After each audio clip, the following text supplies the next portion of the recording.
അടുത്തതായി നമ്മൾ പറയാൻ പോകുന്നത് 10ാം ക്ലാസ്സിലെ ആദ്യ ചാപ്റ്ററിലെ തന്നെ ഒരു പ്രധാനപ്പെട്ട ഭാഗം, generation and transmission of impulses. തൊട്ട് മുമ്പത്തെ ക്ലാസ്സിൽ നമ്മൾ ആക്സോണുകളെ കുറിച്ചും അവയുടെ ഘടനയെക്കുറിച്ചും ഒളിഗോഡെൻഡ്രോസൈറ്റ്സുകളെ കുറിച്ചൊക്കെയാണ് പഠിച്ചിട്ടുള്ളത്. ഇവിടെ നമ്മൾ ഒരു ആക്സോൺ മെംബ്രെയിനിൽ എങ്ങനെയാണ് ഒരു ഇമ്പൾസ് ജനറേറ്റ് ചെയ്യുന്നതും അതെങ്ങനെ ട്രാൻസ്മിറ്റ് ചെയ്യുന്നു, ആവേഗങ്ങളുടെ ഉൽപ്പാദനം അല്ലെങ്കിൽ ആവേഗങ്ങൾ ഉണ്ടാവുന്നത് എങ്ങനെ, അതെങ്ങനെയാണ് ആക്സോണിലൂടെ കടന്നു പോകുന്നത് എന്നുള്ളതുമാണ് ഈ ഒരു ഭാഗത്ത് പറയാനുള്ളത്. അപ്പോൾ ഇവിടെ പറഞ്ഞിട്ടുണ്ട്, the nervous system manages control and coordination through impulses. നാഡീവ്യവസ്ഥ പ്രവർത്തിക്കുന്നതോ അല്ലെങ്കിൽ ഏകോപിപ്പിക്കുന്നതോ ഒക്കെ ഏതിലൂടെയാണ്? ഇമ്പൾസുകളിലൂടെ. ആവേഗങ്ങളെ സൃഷ്ടിക്കുകയും അവ കടന്നു പോവുകയും ചെയ്താണ് പലപ്പോഴും നാഡീവ്യവസ്ഥ പ്രവർത്തിച്ചുകൊണ്ടിരിക്കുന്നത്. ഇതെങ്ങനെയാണ് ഇമ്പൾസുകൾ അഥവാ ആവേഗങ്ങൾ ഉൽപ്പാദിപ്പിക്കുന്നത്? ഇതെങ്ങനെ കടന്നു പോകുന്നു ന്യൂറോണിലൂടെ? ഇവിടെ ഒരു ചിത്രം കൊടുത്തിട്ടുണ്ട്. ആദ്യം തന്നെ നോക്കൂ, ഇത് ന്യൂറോണിൻ്റെ ചിത്രമാണ്. പിന്നെ ഇത് ഒരു മെംബ്രെയിനാണ്, ആക്സോൺ മെംബ്രെയിൻ നമുക്ക് ധരിക്കാം. ഇവിടെ ആ മെംബ്രെയിൻ്റെ മറ്റൊരു അവസ്ഥ കാണിച്ചിട്ടുണ്ട്, ഇവിടെ കാണിച്ചിട്ടുണ്ട്. നമുക്ക് നോക്കാം. The outer surface of the plasma membrane of neuron is positively charged and the inner surface is negatively charged. അത് പ്ലാസ്മ മെംബ്രെയിൻ്റെ ഒരു പ്രത്യേകതയാണ്.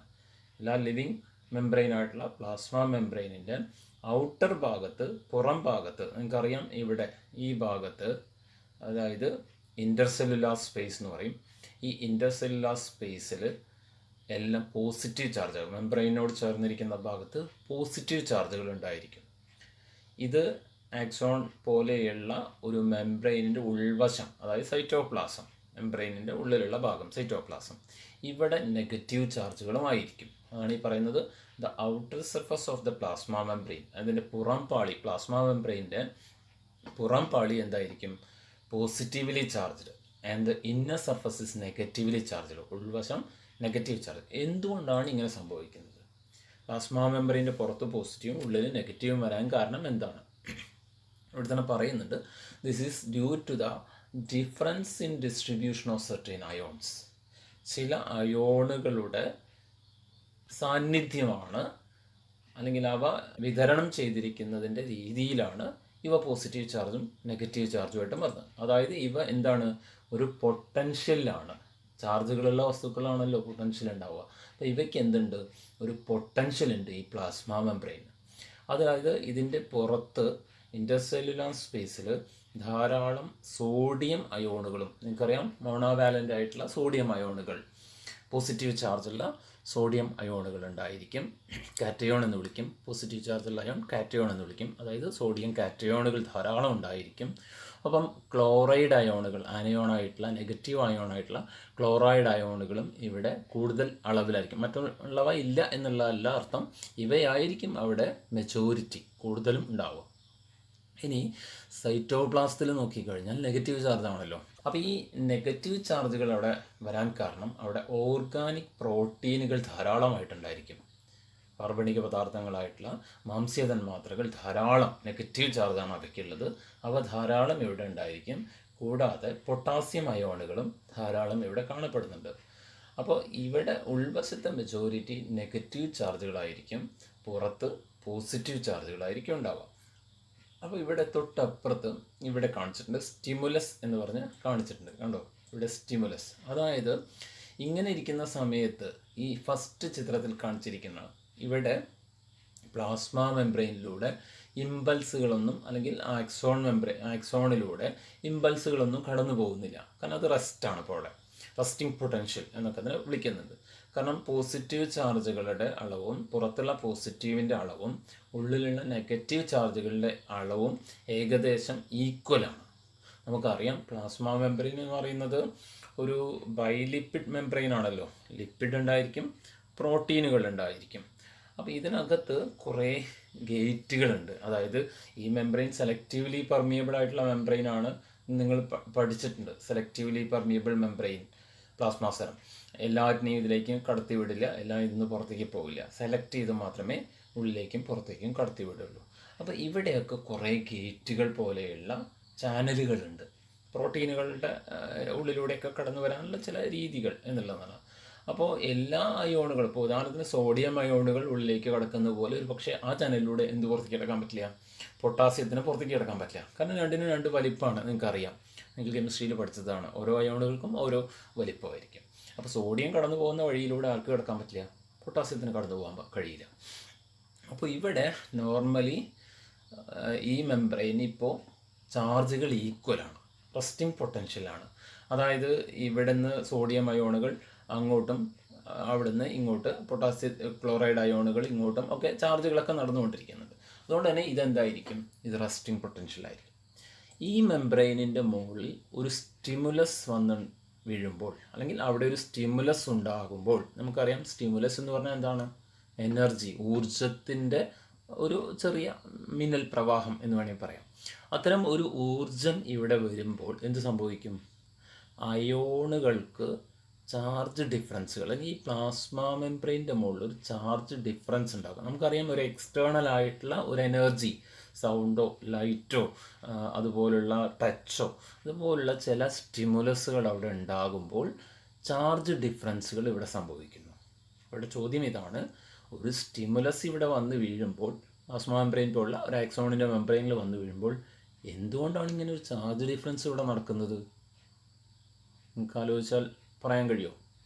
നമുക്കറിയാം ഒരു ഊർജ തന്മാത്ര അയോണിൻ്റെ മുകളിൽ വന്ന് വീഴുമ്പോൾ തീർച്ചയായും അവിടെ എനർജി ഡിഫറൻസ് ഉണ്ടാവും.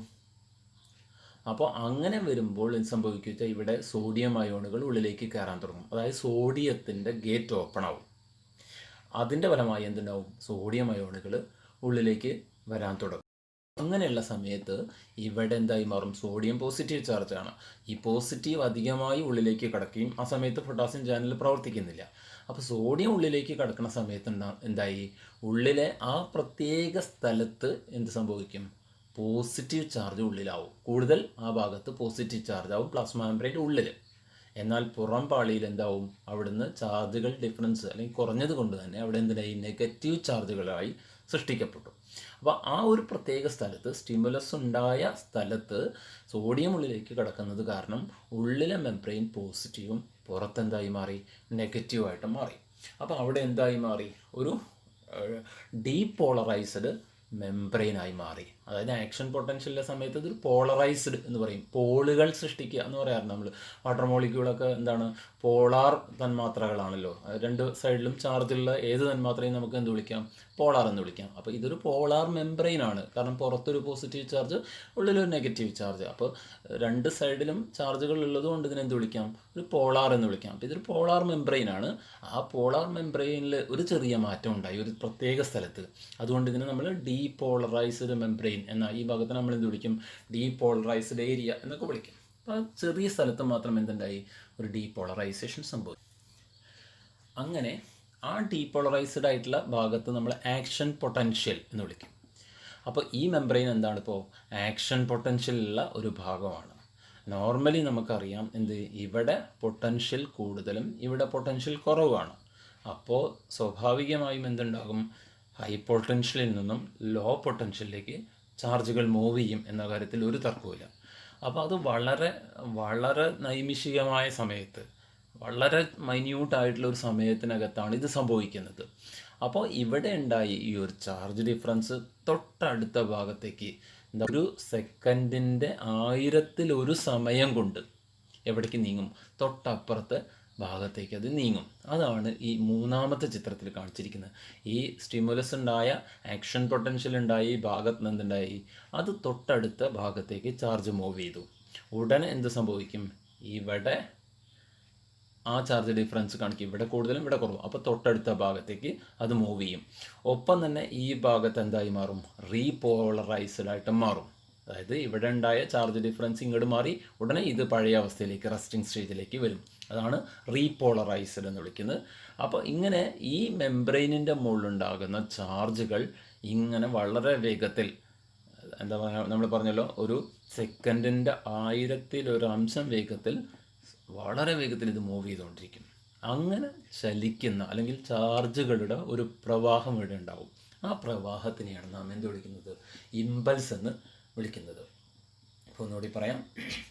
ഈ മെംബ്രെയിൻ പൊട്ടൻഷ്യൽ ഉണ്ടാകുന്നതിന് കാരണം, അല്ലെങ്കിൽ ഇതൊരു പോളറൈസ്ഡ് മെംബ്രെയിൻ ആവുന്നതിന് കാരണം, എല്ലാ മെംബ്രെയിനിൻ്റെയും പുറത്ത് പോസിറ്റീവ് ചാർജുകൾ ഉണ്ടാവും, ഉള്ളിൽ നെഗറ്റീവ് ചാർജുകൾ ഉണ്ടായിരിക്കും.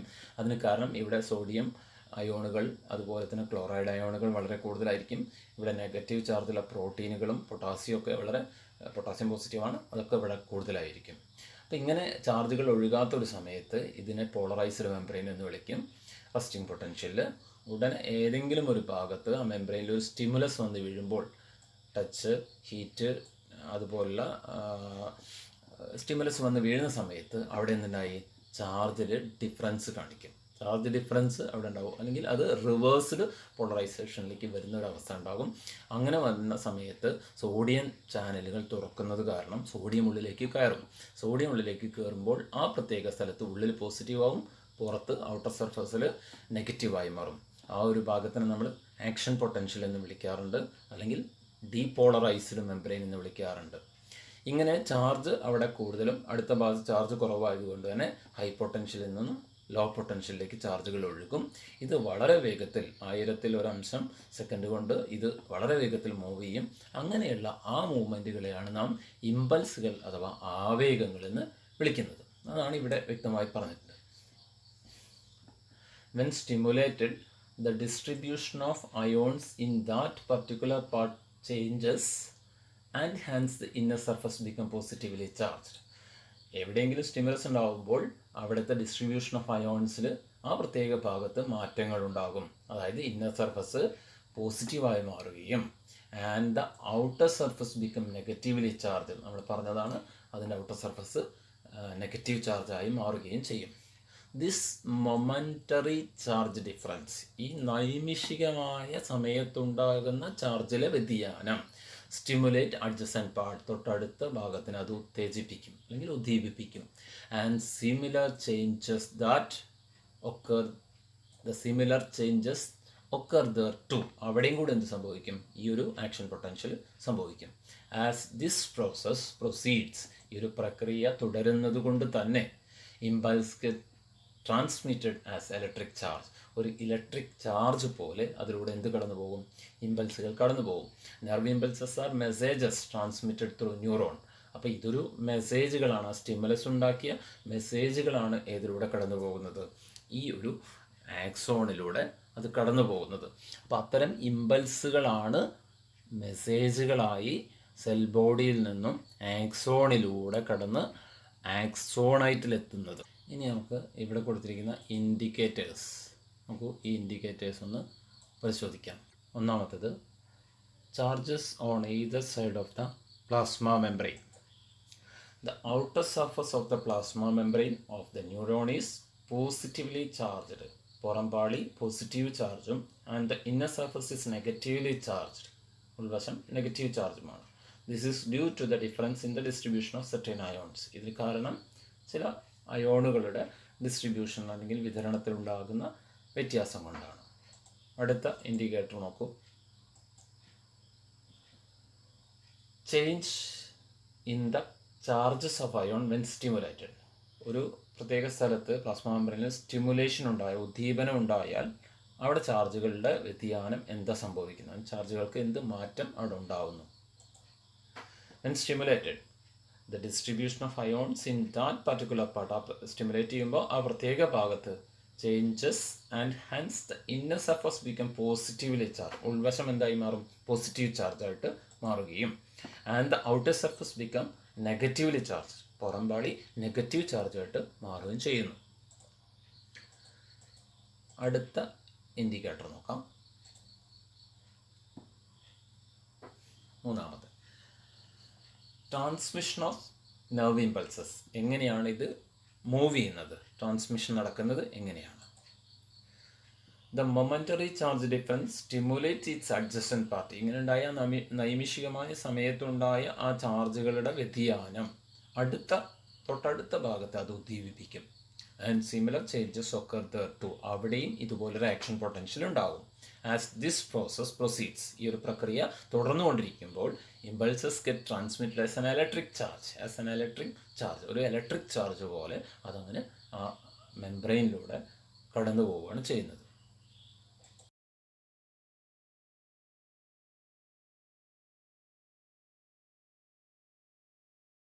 ഇനി നമുക്ക് സിനാപ്സ് എന്ന് പറയുന്ന ഒരു ഭാഗത്തെക്കുറിച്ചാണ് പഠിക്കാനുള്ളത്. Synapse. Impulses generated in the receptor cells reach the brain. അപ്പോൾ ഇവിടെ ഇമ്പൾസുകൾ ഉണ്ടായാൽ, ആവേഗങ്ങൾ ഉണ്ടാകുമ്പോൾ എവിടെ receptor cells reach the brain. അപ്പോൾ ഈ ആവേഗങ്ങൾ നേരെ തലച്ചോറിലേക്കാണ് പോകുന്നത്. ഉണ്ടായ ഇമ്പൾസുകൾ, റിസപ്റ്റർ സെല്ലിലുണ്ടായ ഇമ്പൾസുകൾ നേരെ തലച്ചോറിലേക്ക് എത്തുന്നു. ഇതെങ്ങനെ പോകുന്നു? അതാണ് ഇപ്പോൾ നമ്മൾ ആക്സോണിലൂടെ കടന്നു പോവുകയാണ്. ദ ബ്രെയിൻ അനലൈസ് ഇറ്റ്, നമ്മുടെ തലച്ചോറ് അതിനെ വിശകലനം ചെയ്യുകയും and gives direction for proper response, കറക്റ്റായ പ്രതികരണങ്ങൾ അവിടെ ഉളവാക്കണം. കണ്ണിലൂടെ കടന്നു വരുന്ന ഒരു സ്റ്റിമുലസ് അത് നേരെ തലച്ചോറിലെത്തുന്നു. തലച്ചോറിലെത്തിക്കഴിഞ്ഞാൽ തലച്ചോറ് അതിനെ വായിച്ചെടുത്തുകൊണ്ട് അതിനാവശ്യമായ റെസ്പോൺസുകൾ പേശികളിലേക്ക് അല്ലെങ്കിൽ ഏതാണോ അതിൻ്റെ എഫക്റ്റർ ഓർഗൻ അവിടേക്ക് കൊടുക്കുകയും ചെയ്യും. ടു മേക്ക് ദിസ് പോസിബിൾ, ഇങ്ങനെ നടക്കണമെങ്കിൽ എന്ത് വേണം? The impulse formed in a neuron are to be transmitted to other neuron and associated cells. അതായത് എവിടെയാണോ ഈ പ്രക്രിയ തലച്ചോറിലേക്ക് എത്തിച്ചു കൊടുക്കണം ഇമ്പൾസുകളെ, അപ്പോൾ അതൊരു ന്യൂറോൺ നമുക്ക് അപ്പോൾ കാലിൻ്റെ മുകളിലുണ്ടാകുന്ന ഒരു സ്റ്റിമുലസ് നേരെ തലച്ചോറിലേക്ക് എത്തണമെങ്കിൽ ഒരൊറ്റ ന്യൂറോൺ അല്ല, നിരവധി ന്യൂറോണുകൾ അവിടെ ഉണ്ടായിരിക്കും. അപ്പോൾ ഈ ന്യൂറോണുകളെ തമ്മിൽ എന്ത് ചെയ്യണം? കണക്ട് ചെയ്യണം. To make this possible the impulses formed a neuron are to be transmitted to other neuron. അതായത് ഒരു ന്യൂറോണിലുണ്ടായ ആവേഗങ്ങളെ അടുത്ത ന്യൂറോണിലേക്ക് എന്ത് ചെയ്യണം? കണക്ട് ചെയ്ത് കൊടുക്കണം, അസോസിയേറ്റ് ചെയ്യാൻ കഴിയണം. മാത്രമല്ല അത് സെല്ലുകളിലേക്ക് എത്തിക്കുകയും വേണം. How does this become possible? ഇതെങ്ങനെയാണ് നടക്കുന്നത്? ഈ ഒരു പ്രക്രിയ എങ്ങനെ നടക്കുന്നു?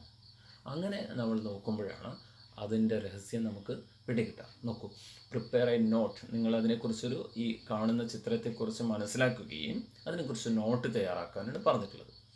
അപ്പോൾ നമ്മളിവിടെ ഇനി സംസാരിക്കാൻ പോകുന്നത് സിനാപ്സുകളെ കുറിച്ചാണ്.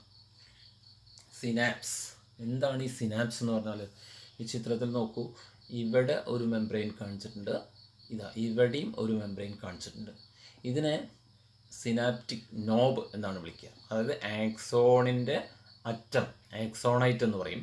ആക്സോണൈറ്റിൻ്റെ അറ്റത്തുള്ള ഒരു ബട്ടൺ പോലെ കാണുന്ന ഭാഗമാണ് സിനാപ്റ്റിക് നോബ് എന്നൊക്കെ നമ്മൾ സ്ട്രക്ചർ ഓഫ് ന്യൂറോൺ പഠിച്ചിട്ടുണ്ട്. ഇവിടെ കുറച്ച് ഭാഗങ്ങൾ കാണിച്ചിട്ടുണ്ട്. ഇത് മറ്റൊരു ന്യൂറോണിൻ്റെ ഡെൻഡ്രൈറ്റ് ആണ്. അതായത് ഇവിടെ നിന്ന് ഇമ്പൾസുകൾ എവിടേക്ക് എത്തണം? ഈ ഒരു ഡെൻഡ്രൈറ്റിലേക്ക് എത്തിയാലല്ലേ ഈ ഒരു ന്യൂറോണിലേക്ക് പാസ് ചെയ്ത് പോകാൻ കഴിയുള്ളൂ. അതിനുള്ള ഒരു ചിത്രമാണ് കണ്ടത്. ഇതിൻ്റെ ഇടയ്ക്ക് ഒരു ഗ്യാപ്പ് കാണിച്ചിട്ടുണ്ട്. ഈ ഗ്യാപ്പിന് എന്ത് കൊടുത്തിട്ടുണ്ട്? സിനാപ്റ്റിക് ക്ലഫ്റ്റ് എന്നാണ് വിളിച്ചിട്ടുള്ളത്. Synaptic cleft. ഇവിടെ ചില തന്മാത്രകളൊക്കെ കാണിച്ചിട്ടുണ്ട്. അവിടെ എന്തോ ന്യൂറോ ട്രാൻസ്മിറ്റർ എന്ന് പറഞ്ഞിട്ടൊരു പേരൊക്കെ എഴുതി കാണിച്ചു. നമുക്ക് നോക്കാം. Synapse is the junction between two neurons. നോക്കൂ, സിനാപ്സ് എന്ന് പറയുന്നത് ജംഗ്ഷൻ ബിറ്റ്വീൻ ടു ന്യൂറോൺ, രണ്ട് ന്യൂറോണുകൾ തമ്മിലുള്ള ഒരു ഗ്യാപ്പ്.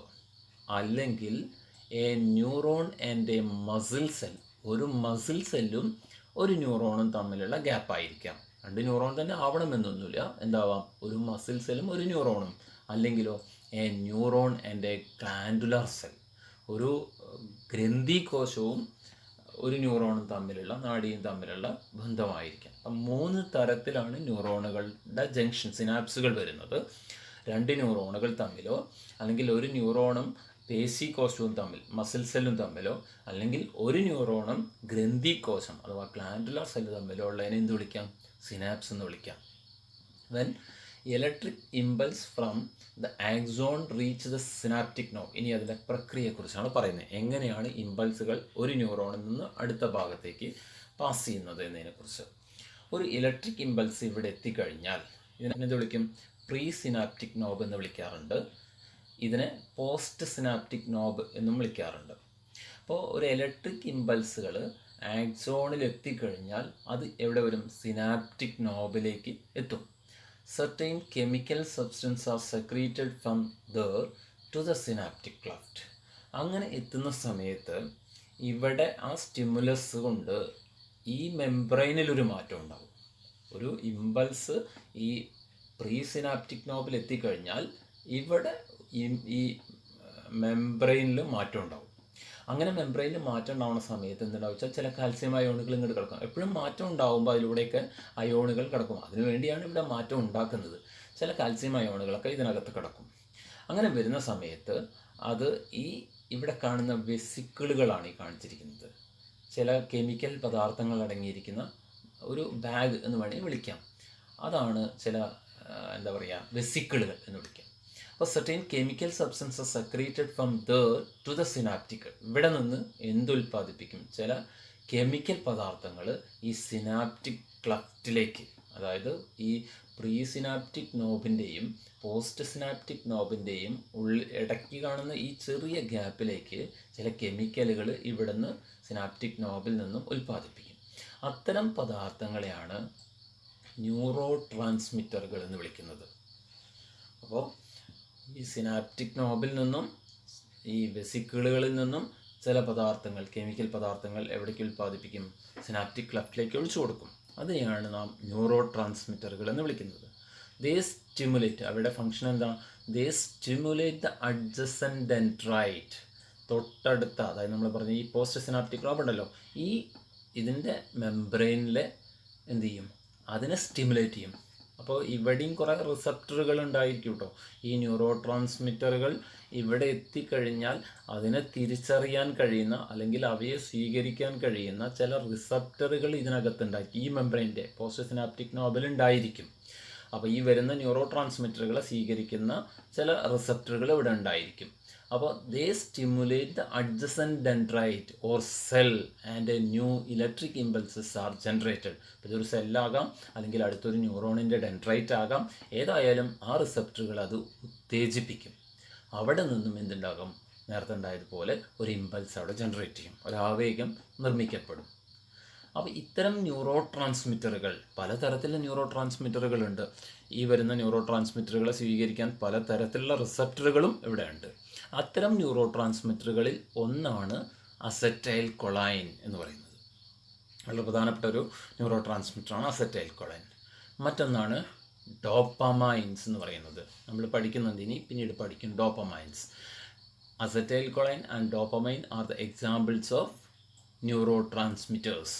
വേറെയും കുറേ ന്യൂറോ ട്രാൻസ്മിറ്ററുകളുണ്ട് കേട്ടോ, ധാരാളം ന്യൂറോ ട്രാൻസ്മിറ്ററുകളുണ്ട്. നോക്കൂ, ചില ന്യൂറോ ട്രാൻസ്മിറ്ററുകൾക്ക് ഉദാഹരണങ്ങൾ ഇതാണ്. അഡ്രിനാലിൻ ഒരു ന്യൂറോ ട്രാൻസ്മിറ്ററാണ്, കൂടുതലായി ആവശ്യമുള്ളവർക്ക് പറയുന്നു എന്നേ ഉള്ളൂ കേട്ടോ. നോറഡ്രിനാലിൻ ഒരു ന്യൂറോ ട്രാൻസ്മിറ്ററാണ്. ഡോപ്പമൈൻ എന്ന് ഇപ്പോൾ പറഞ്ഞ ഡോപ്പമൈൻ ഒരു ന്യൂറോ ട്രാൻസ്മിറ്ററാണ്. സെറോട്ടോണിൻ എന്ന് പറയുന്നത് ഒരു ന്യൂറോ ട്രാൻസ്മിറ്ററാണ്. ഗാബ എന്ന് പറയുന്നത് ഒരു ന്യൂറോ ട്രാൻസ്മിറ്ററാണ്. അസറ്റൈൽ കൊളൈൻ നമ്മളിപ്പോൾ പറഞ്ഞു. ഗ്ലൂട്ടാമേറ്റ് ഒരു ന്യൂറോ ട്രാൻസ്മിറ്ററാണ്. എൻഡോർഫിൻസ് എന്ന് പറയുന്നത് ഒരു ന്യൂറോ ട്രാൻസ്മിറ്ററാണ്. നിങ്ങൾക്ക് അധിക വായനയ്ക്ക് വേണ്ടി ഇത്തരം ന്യൂറോ ട്രാൻസ്മിറ്ററുകളൊക്കെ വേണമെങ്കിൽ ഒന്ന് വായിച്ച് പഠിച്ച് മനസ്സിലാക്കി നോക്കൂ. അതിൽ ഈ സെറോട്ടോണിനൊക്കെ വളരെ പ്രധാനപ്പെട്ട ഒരു ന്യൂറോ ട്രാൻസ്മിറ്ററാണ്. നമ്മൾ ഈ ഉറങ്ങുന്നതിൻ്റെ മുൻപ് പാല് കുടിക്കുന്നുണ്ടെന്ന് പറയുന്നില്ല അല്ലേ? പാലിൽ വളരെ പ്രധാനപ്പെട്ട ചില അമിനോ ആസിഡുകളുണ്ട്. അപ്പോൾ ആ അമിനോ ആസിഡുകളിൽ നിന്നുമാണ് ഈ സെറോട്ടോണിൻ ഉൽപ്പാദിപ്പിക്കുന്നത്. അതുകൊണ്ട് തന്നെ സെറോട്ടോണിൻ പലപ്പോഴും നമ്മുടെ ഉറക്കത്തെ ഉത്തേജിപ്പിക്കുന്ന ഒരു ന്യൂറോ ട്രാൻസ്മിറ്ററാണ്.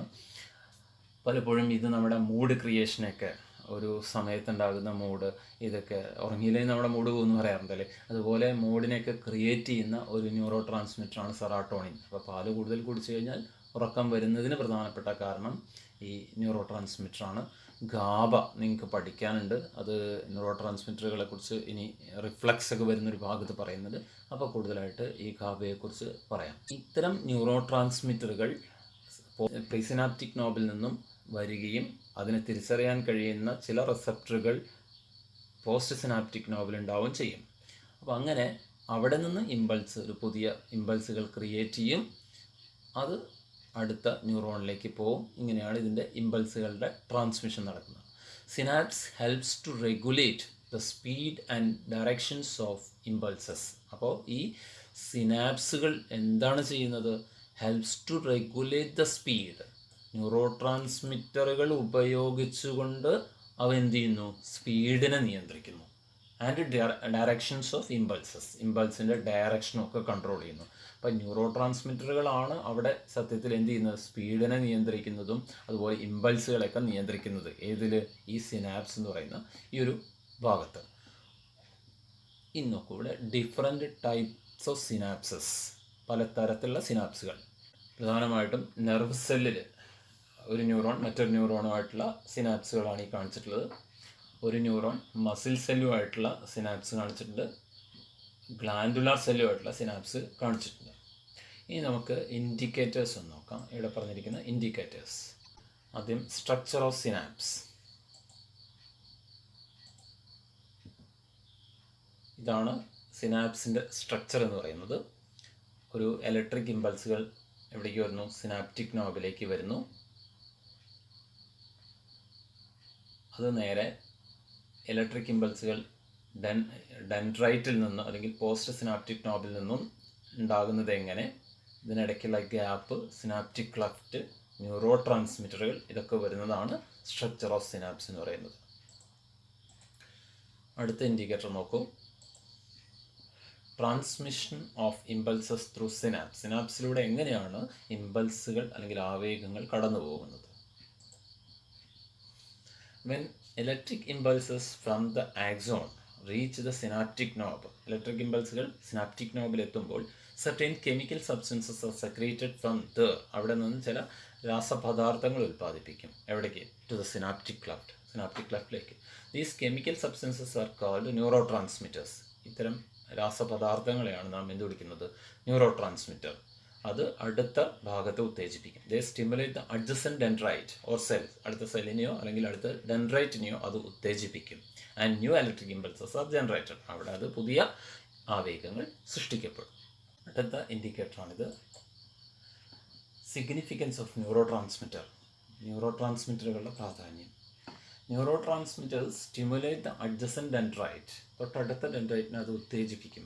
ഓർ സെൽ, ഡെൻഡ്രൈറ്റിനെ ആയിക്കോണമെന്നില്ല, സെല്ലാവാം. And new electric impulses are generated. പുതിയ ഇമ്പൾസുകളെ അവിടെ നിർമ്മിക്കുകയും ചെയ്യും.